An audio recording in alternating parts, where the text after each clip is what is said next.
या ना ताई, मी इकडेच बसली आहे. कपड्याच्या घड्या घालावं म्हटलं. सुनबाईला लसूण सोडून दिला. भाजी पोळी करतो म्हटली. तिने तुम्ही कसं काय ना केलं सांग. काय लाड करते त्या सुनाचा. आम्हाला पण सुना होत्या, पण आम्ही काय एवढ्या डोक्यावर नाही घेतल्या त्यांना. लाड करावा लागते सुनाचा. पहिला जमाना गेला ते निघून. पहिल्या जमान्यामध्ये सासरवास होता नुसता. सासून आपल्याला छळ म्हणून आपण त्यांना छळायचं. बोलता बोलता तिळसंक्रांत आली बाई. माझ्या सुनेची पहिली तिळसंक्रांत आहे. तिला काय हौस पुरायचं तर पुरू दे. फोटो काढू दे. काही दागिने आजकालच्या पुरी आहे ना, चांगले चांगले दागिने काढायला येतात. तू पण जाय बाई सुनबाई. तुम्ही दोघ जण मिळून बाजारात जा आणि छान दागिने आणा. तुम्हाला जसं आवडते तसं तुम्ही आणा. कपडे साडी वगैरे घेऊन ये चांगलं.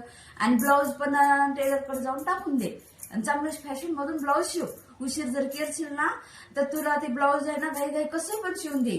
तुम्ही दोघ जण मिळून जा आणि सर्व खरेदी करून घेऊन या तिळसंक्रांतीची.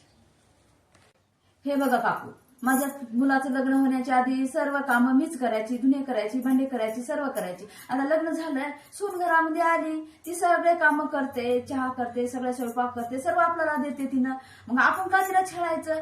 आपण छळलं, आपण काही बोललं ती आपल्याला बोलते डबल. आणि दोन शब्द वाढतच जातात की ती बोलते आपल्याला, आपण बोलतो तिला. मग याच्यामध्ये वादावादच सुरू होते की कशाला वादावाद करून घ्यायची. ती सून आहे तर आपण लेकीसारखं तिला वागवायचं.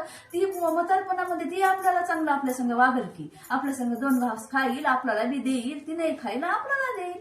कशाला वादवाद करायचं. मला नाही बाई हे पटत. मी माझ्या सुनेला माझ्या लेकीसारखंच वागवा. ते बघा, सुनबाईने चहा आणला. चहा घ्या, अंधार पडायच्या आधी निघा. का मी येऊच तुम्हाला सोडायला.